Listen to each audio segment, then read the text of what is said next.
People are sitting on the sidelines and other people just are not qualifying. We've been in a seller's market in Burlington for over the last 10 years. Condos are going to be, at a first glance, more affordable. Many families are witnessing higher condo maintenance fees without any end in sight. I think that is like the absolute best strategy, and I don't understand why more first-time home buyers are doing it. That does not allow you to have really spending money, travel, or any savings. We'll see what happens. Welcome to the Where to Begin in Real Estate podcast with your hosts, Maggie and Agnes. We're back and ready to give you our unfiltered opinions on all things real estate and life. Welcome back to episode 6 of the Where to Begin podcast. Can you believe we're approaching Christmas? No, it's crazy. Are you done Christmas shopping? Basically, I think I have like one little thing left and I just need to finish wrapping, but yeah. Yeah, I haven't wrapped anything yet. I like doing like a theme every single year, so I don't know what my theme is this year. And also I went on Amazon and I can't believe how expensive wrapping paper is. I always get mine from Indigo, but I'm the same. I like go for a nice, like a different theme every year. I love it. Yeah, no, it'll be exciting. I'm excited for Christmas this year, my new house in Burlington. Just really looking forward to it. It'll be so nice. Yeah. Okay, let's get into this. Okay, so I read a report by AREA, which is the Ontario Real Estate Association, that found that a large number of young adults find themselves postponing home ownership with student debt cited as the primary reason for this delay. So that's interesting because typically when I do somebody's mortgage application, the OSAP loan is typically the lowest liability that they have. Typically, the car payment is a little bit higher, or if they have a line of credit or a credit card or anything like that, it's typically higher. But I actually went online and they have a repayment calculator. Mm-hmm. So I just ran some numbers. So basically, Statistics Canada said that the average four-year university degree in 2022 cost $96,000 for students and residents and $48,000 for students living at home. That just seemed like, yeah, it's gone up a lot, I guess, since we were at school. Yeah, I'm a little surprised by those numbers. Like for a regular degree, not a master's degree or... I'm assuming that when they say students in residence, that just means like they're living in residence for the whole 4 years. Right. Or student housing versus like at home and commuting.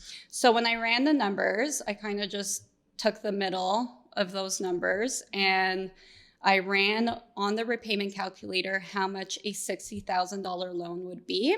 And you're looking at $598 per month. Or if you do the lower end at $40,000, sometimes parents gift children some money for school or whatever the case is, maybe have some savings. Let's just say $40,000, you're at $400 a month. And they're saying that it takes the average person, once they leave school, 9.5 years to repay that loan. I believe it. That's a big amount. Yeah. And yeah. So I took it one step further. The average Canadian salary, I believe we spoke about this a few episodes ago, is roughly $60,000. So after tax, that's $46,000. So $46,000 monthly would be just over $3,800. So I ran some numbers on what you would qualify if you didn't have an OSAP loan and you were making an average salary versus if you did have an OSAP loan of, let's just round it in the middle, $500 a month, what you would qualify for. Because I feel like a lot of times the government and all these people try to blame other things for people not being able to buy homes.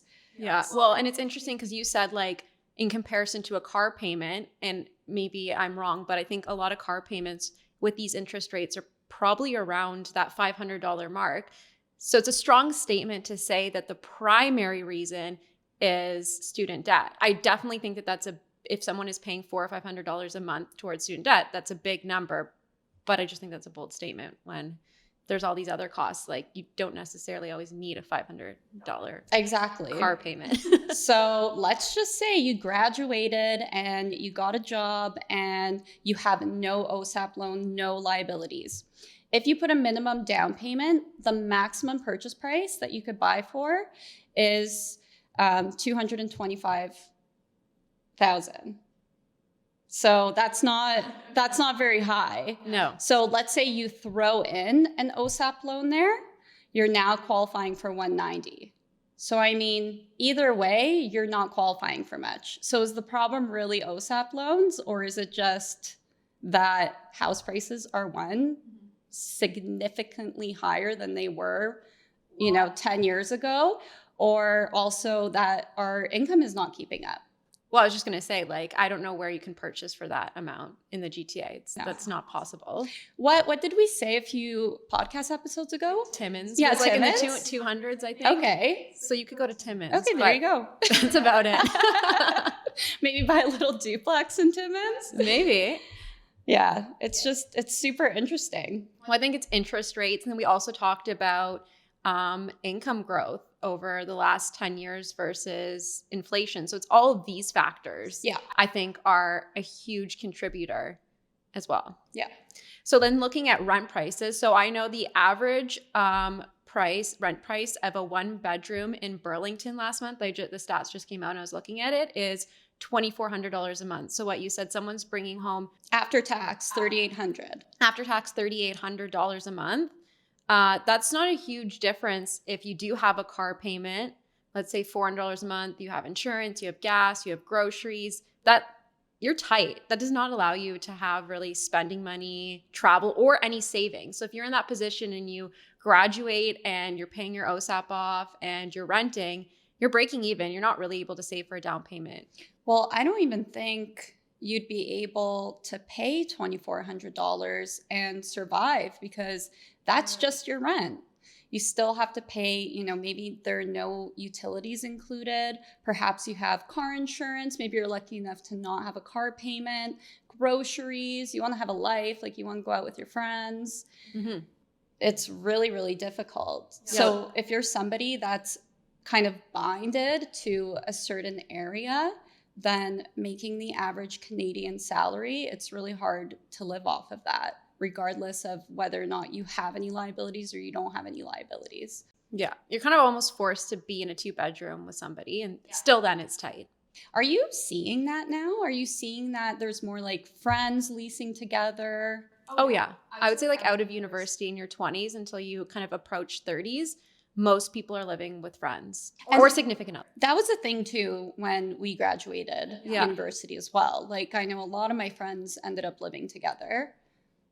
I lived with my sister for a long time. Yeah, I mean, I lived at home for a long time. Or that. I will say a lot of people after university are now living at home. And I'm sure you see that as well, because then they'll save up for a bit. And then those are the first-time home buyers that are coming to us a lot. Like now I'm thinking about over the last few years, all my first-time home buyers, I would say, were living at home. I think a few were renting. It's very uncommon. Yeah. So I think if you're renting, it's just you're a little stuck, right? Yeah. If you have no option but to rent, then it's harder to save and pay off your liabilities. I mean, it's almost impossible. Yeah. So it definitely helps to live at home. And I think most people are going to take that option now if they can, because I think back when we graduated university, that was a very exciting thing to do. And it was something that was attainable at that time as well, right? So I think you were saying when you graduated, you right off the bat made $60,000 back then, right? I think my first job, I got paid $40,000 out of university. So even at $40,000, I probably could have rented and still been okay, because the rent prices were also cheaper back then. Well, I think that's an interesting point, because that's what I made is the average now 10 years later, or 11 years almost now, 11 years later. But I do remember back then, I did live in a condo in Toronto with a roommate, but I remember feeling tight, and I was fortunate enough, I didn't have any student debt coming out of university, but I remember just like I could do stuff, but being conscious of my money and not feeling like I had a bunch of money with that income and rent prices back then. Yeah. And I think they were the same. We were in a 2-bedroom condo, like in the core of Toronto, and it was $2,400 a month. I mean, now I don't have the Toronto rent prices in front of me, but that's over $3,000 now. Yeah, for sure. And also just Toronto prices for food. Oh, I remember groceries were crazy. And when I moved to the suburbs 3 years ago, going to the store and just chicken breasts and things, I was like, everything's like $3 cheaper. Everything. Yeah, I believe it. Yeah, it's funny. Another thing I kind of wanted to touch on is medical students and qualifying, because we're talking about liabilities, and medical students are, notorious for having these massive student lines of credit, obviously to pay for school. So one program, which I know you're familiar with, but there is a projected income program for physicians, or for physicians who are currently like in a residency. So basically, to qualify, depending on the specialty that you pick, you're able to use a projected income. And anyone who is in a residency program or has completed one within the last 36 months, that may differ lender to lender, you're able to use a much higher income than what you're making. I think, for example, when you're in residency, you might be making anywhere from 60 to 90,000, depending on what you're specializing in. And then when you graduate, or complete that residency, you're making a lot more. So, for example, I'm just going to use a lender that I typically work with. For example, if you're a psychiatrist, but you're in a residency program and you're making $80,000, you can actually use a projected income of $300,000. So a lot of students that are in a residency or just completed their program might feel or might not be aware that this program exists. So I just want to run an example of how much you would get qualified for with your projected income and with a high student loan.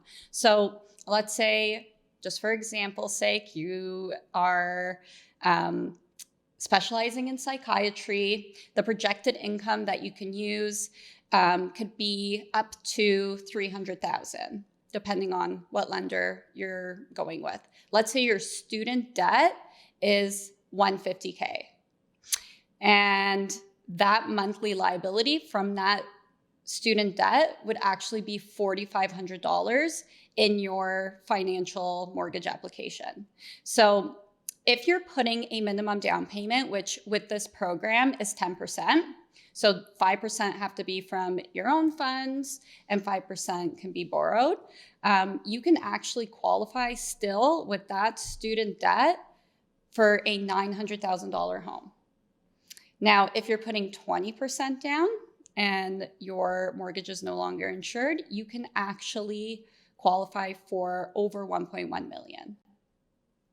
It's very interesting. Yeah, so a lot of students that are in residency or just completed, they may not, like I said, be aware of this program. So it is something to explore, because, you shouldn't really be in a bad situation if, you had to pay that amount for school in order to have this specialty, because our country needs doctors, right? Yeah. If only we could do that for, just anybody going to school.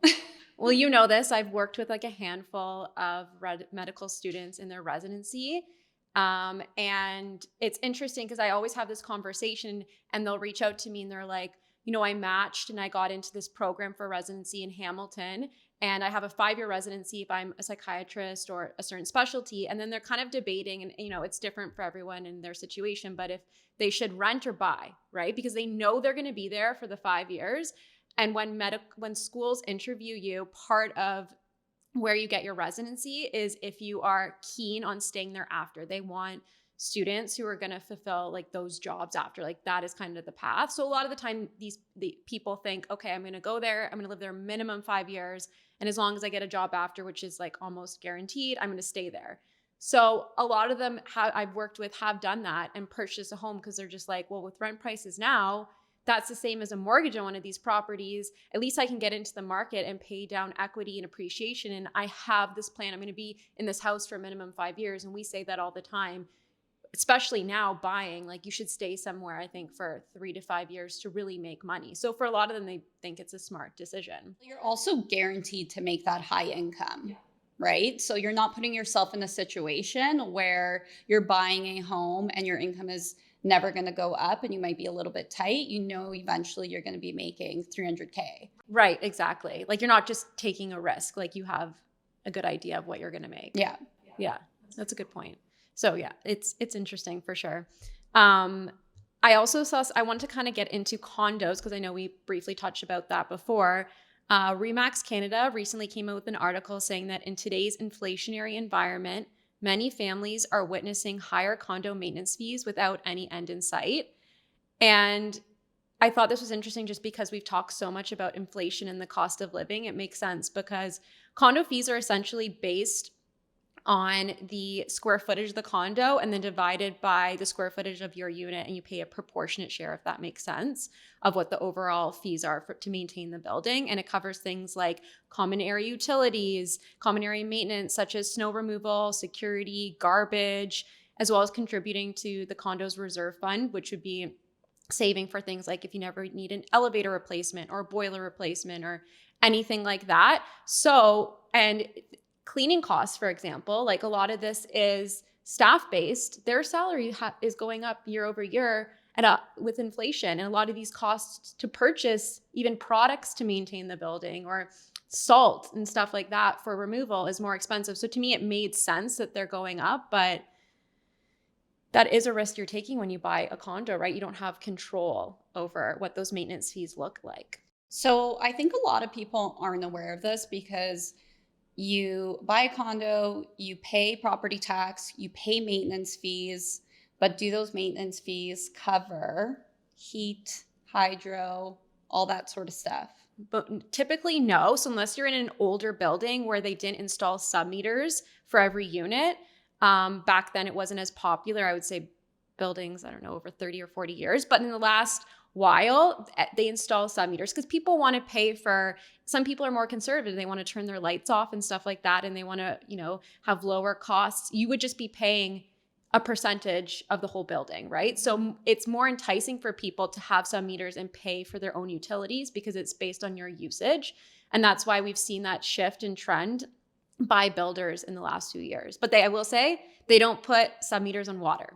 So it's hydro and gas just because water is so minimal and water meters are very expensive. So for builders, it doesn't make sense. We rarely see that. And I know too, when I run numbers for clients, sometimes those maintenance fees cover heat as well. Sometimes, yeah. And that's just, like I said, if there's not a sub-meter or not for the unit. Yeah.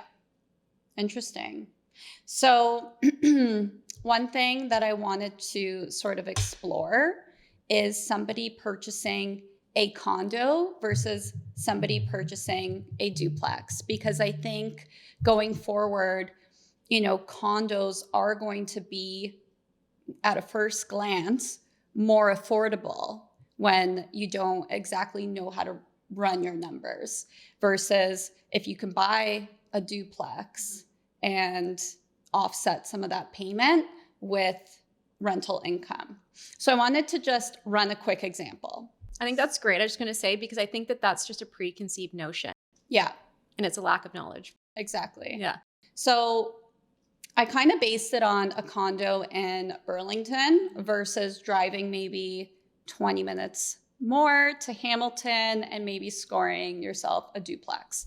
So for example purposes, let's say you make a household income of $120. And the reason I'm doing that is because, like I said before, average salary is $60. So let's say it's you and a spouse, $120, and you have no liabilities. If you were to purchase a condo, your maximum purchase price would be $550 with property taxes of $2,300, condo fees of $450. In this situation, you actually have to put 20% down in order to qualify. So your monthly mortgage payment would be just under $2,700. But when you add in the property tax and the condo fees, you're looking at $3,328 per month that you're paying. So now let's compare that to the duplex in Hamilton. Let's say you purchase something for $600,000, property taxes of $2,500, no condo fees. You're able to rent the basement for $1,600. You can get away with putting a minimum down payment in this situation, so $90,000. Sorry, a little bit more than minimum. and your mortgage payment would be just over $3,200. And when you add in property taxes, you're looking at just over $3,400, but minus that rental income, your total would be $1,838. So do you want to buy a condo where all in monthly you're paying $3,328, or a duplex in Hamilton for $1,838, because you can offset your monthly payment with that rental income? Yeah, and it kind of goes back to what we said, why we're seeing much more basement apartments now. But I do think that some people are just not comfortable, or maybe with maintaining a rental unit. Mm-hmm. I think it's beyond them. But I do think it's a smart decision that if you can do it and you can swing it and build equity, and you would have more money monthly to save for other things, it's a great option. I think that if you're young and you don't have any kids and you don't have these crazy responsibilities, why wouldn't you buy a duplex? Yeah. Literally, you could buy a rental essentially, because you're renting out the basement, but you're kind of dabbling a little bit in investing, and perhaps you live there for 5 years and you can actually rent out now the top and bottom, getting in there with a minimum down payment and perhaps buying something else with a minimum down payment. I think that is like the absolute best strategy, and I don't understand why more first-time home buyers are doing it. It's funny, we actually have a friend who recently bought in Hamilton, and I know you can't do Airbnb everywhere. Yeah. She bought it, she lives in one of the units, Airbnb is the other one, and it covers her mortgage. She pays nothing. Yeah, I believe it. I know Airbnb is really like coming down on people though. Yeah. And certain cities, I don't know if you saw, like, what was it, a few months ago, New York banned Airbnb. Yeah. So I know a lot of people in Toronto are getting nervous right now if there's going to be laws that come out that basically restrict it. So, but yeah, very interesting. And I was thinking when you were talking about the condo prices that, and I see this a lot with clients when we break down the numbers and their mortgage agent gives them it for a condo versus even a townhouse, usually your monthly payment's basically the same, because the spread in terms of purchase price between an average condo unit and a townhome in a lot of areas is like maybe $50,000 to $100,000. But when you look at breaking down what that monthly payment would be versus the condo fees, I don't know if that makes sense. Yeah. It's like a wash. Yeah.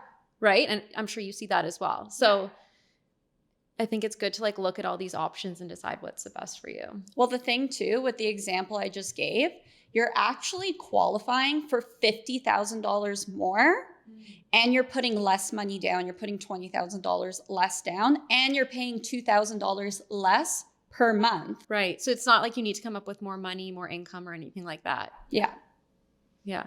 So it's a good idea to definitely explore all options, because there's some options that people probably just don't think about or know about, right? Yeah.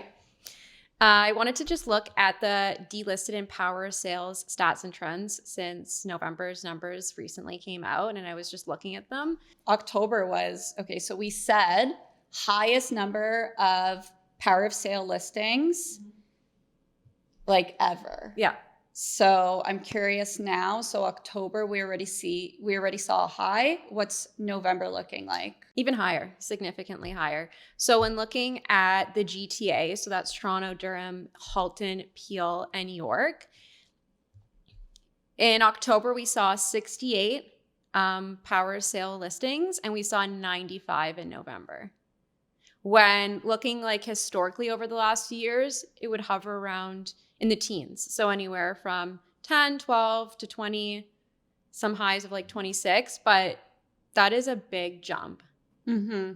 And I don't know if you know this, but are listings up or down right now? Are there significantly more listings right now? Because I know transactions are down, but in terms of listings, are they up? Are they kind of where they should be? I think we kind of talked about this on the last pod too. Just in October was one of the quietest that we've seen in 25 years. And yeah, that's in terms of number of transactions, but also new listings. Like I don't have the exact number in front of me, but less people are listing their homes. Like we are seeing much less inventory right now. So that's why I think too that power of sale number is even more impactful, because I mean, listings are completely down, but we're seeing a spike in these power of sales. Yeah. It's still around like 1% of the inventory when I was looking at it, but it's still significant, the rate that it's climbing. And then looking at delisted properties. So likewise, we're seeing a spike in delisted properties, which we anticipate to continue throughout December as we approach the holidays. Most sellers don't want to have their house on the market during the holidays. And those who aren't in a rush, I think right now, are just going to wait until the spring to see if they can get a higher price. So we're just seeing more than usual. This time of year, we do see a lot of delisted going into the holiday season, but it is much higher than we've historically seen. So I think too, just what my personal opinion on this is, with the delisted numbers, like you said, people are just listing. If they're not getting what they want, then they're taking it off. But those people might also be in a little bit of a bind where they're kind of approaching too high of a mortgage payment, and they totally would sell if they got that price. But if prices continue to go down, which who knows what's going to happen with the market? I know we have predictions coming up, but if house prices continue to trend downwards, those people are also going to be in bad situations, and they might kick themselves and be like, I should have just taken that offer. Yeah. No, you're absolutely right. Those are the people that are going to be in tough situations for sure. Yeah. So I did want to just jump into, like you said, the 2024 predictions. So RE/MAX Canada came out with them last week, and it predicts if we'll be in a seller's market, buyer's market, or balanced market, what house prices are going to look like, the number of transactions, and the top anticipated trends across Canada, across the GTA, and across some cities we work in. So I wanted to kind of go over those, but I first wanted to talk about what it means to be in a seller's, buyer's, or balanced market, because I'm not sure if everybody understands that it's actually an equation of supply and demand determining how many months it will take to absorb the active inventory currently on the market, aka just meaning like how long would it take for everything to sell based on historical data. So just like it sounds, it indicates who has the upper hand, the buyer, the seller, or imbalanced neither. So by definition, a buyer's market is 6+ months of inventory. A balanced market is 4 to 6 months of inventory, and a seller's market is less than 4 months of inventory. Okay, so you're saying basically a buyer's market would take 6+ months to sell those properties. To sell everything currently on the market. Yeah, versus a seller's market would take less than 4 months. Yeah. Okay. If nothing new entered the market, like as of today, if nothing changed. Okay. And then I just want to talk about number of transactions and why I think that's important and why RE/MAX Canada is talking about that. So when looking at the Toronto Regional Real Estate Board in 2021, which we all know was a very busy year, there was 121,000 transactions across the board, which was a record high. Okay. Ever. And then in 2022, it dropped to 75,000 transactions. And with 1 month left in 2023, we're looking like we're going to hit just under 70,000 transactions, which is the lowest number we've seen since 2001. And think about it, despite the high immigration we've had this year. Yeah, that is an insane drop. That's almost cut in half from 2021. I wonder if in 2022, it dropped because house prices went up so much. And then interest rates started in the fall. Yeah. And now, just under 70K. That's pretty insane. Yeah. And I think it's a lot of people sitting on the sidelines, like we've said, right? A lot of people are nervous right now. A lot of people want to wait till next year. I think there's a lot of pent up demand that eventually is going to happen, right? People are sitting on the sidelines and other people just are not qualifying. Yeah. And it's a mix. Yeah. And a lot of people are, like we said, delisting, selling, perhaps going into a power of sale just because of these interest rates and what it's doing to their overall monthly budget and not being able to handle it. Exactly. So that is pretty interesting. So when looking at the 2024 Canadian housing market outlook, the predictions start off by saying that Undeterred by affordability challenges, consumer confidence in home ownership as an investment remains steady. Average prices expected to rise 0.5% in 2024 across Canada. So despite the lows we're seeing, they still think it's going to be up. Yeah. So I thought let's look at a few areas that we work in and talk about a lot. So looking at Burlington's predictions, they think we're going to be in a balanced market. Okay. So neither buyers or sellers have an upper hand, which is very interesting because currently we're at just over 3.1 months of inventory. And we have been, so we're in a seller's market, and we've been in a seller's market in Burlington for over the last 10 years. So to go into a balanced market, that would be the first time in a very long time. But despite that, they think prices are going to go up 4%. Transactions, so number of sales, are going to go up 3%. And they think the top trend is that condominiums are expected to see the most demand in this region in 2024. What do you think about that? So I think a lot of these numbers too are probably a little bit influenced because of the higher price points that we see. You know, if you want a home in Roseland, for example, you're paying sometimes $4, $5, $6 million. And those homes do sell. Well, it's funny you say that because we often have clients looking at like Milton, Oakville, and Burlington. Yeah. And they'll say, okay, well, what's the average price of a detached? And a lot of the time, Burlington is higher, but I have to explain to people our numbers are very skewed because of the waterfront properties, because there's a luxury waterfront properties for $6-8 million, where Milton, for example, doesn't have that. Yeah. So I do agree with you that there is that kind of split and it's the same in Oakville as well. Yeah. I do think though, like Burlington and Oakville in particular, I would say more so Burlington, is a super desirable area to live, especially once you have a family or once you're retired. Well, McLean's rated us like the best place to live for the last few years when it was Oakville for, I don't know, it was like 10 years or something like that. I believe it. Yeah. Like, I love where I live. Me too. I don't want to ever leave.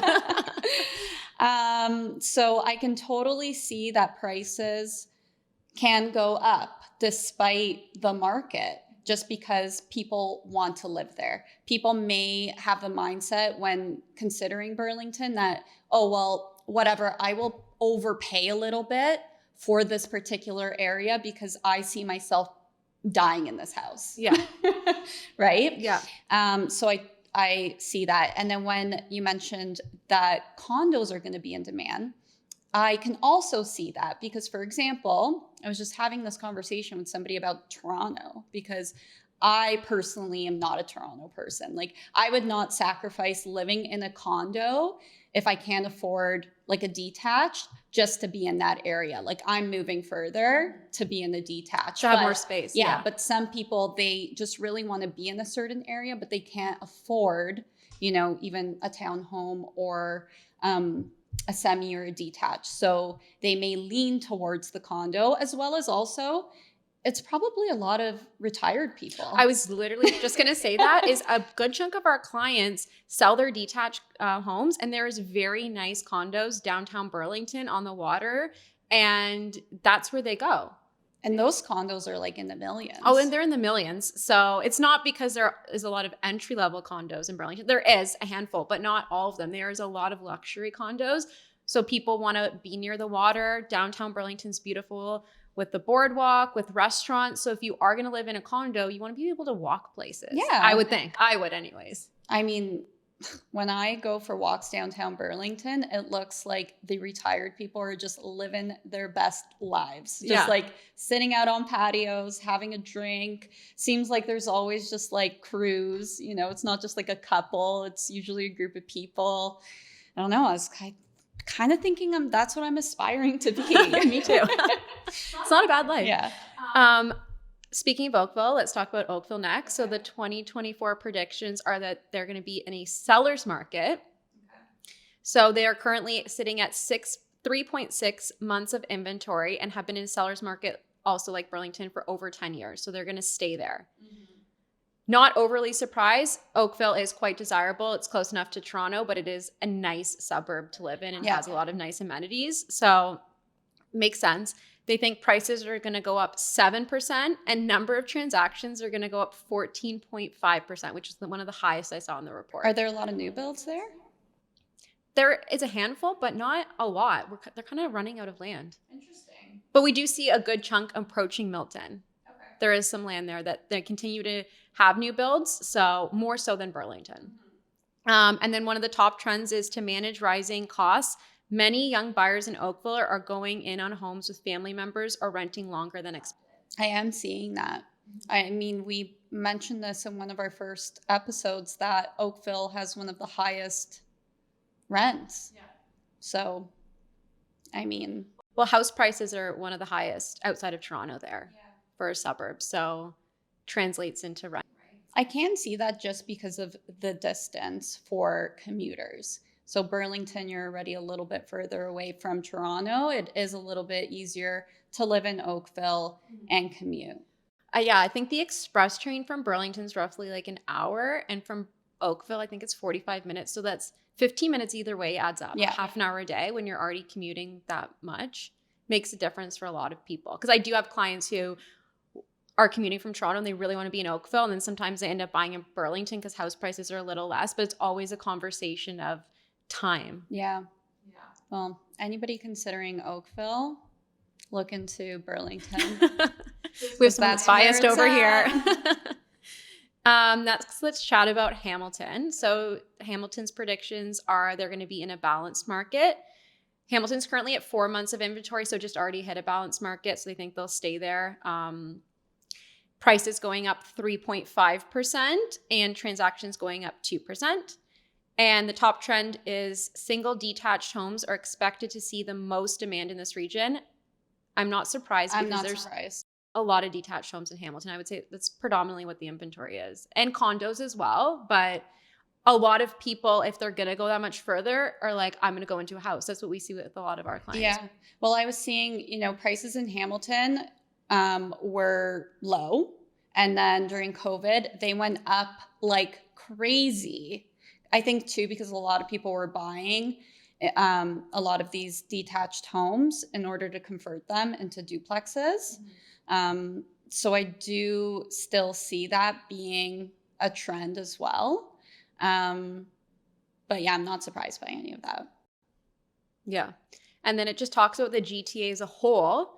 So we just talked about Burlington, Oakville, Hamilton. Just kind of to summarize, all of them have price increases. All of them have transaction numbers up, and then a mix between balanced and a seller's market.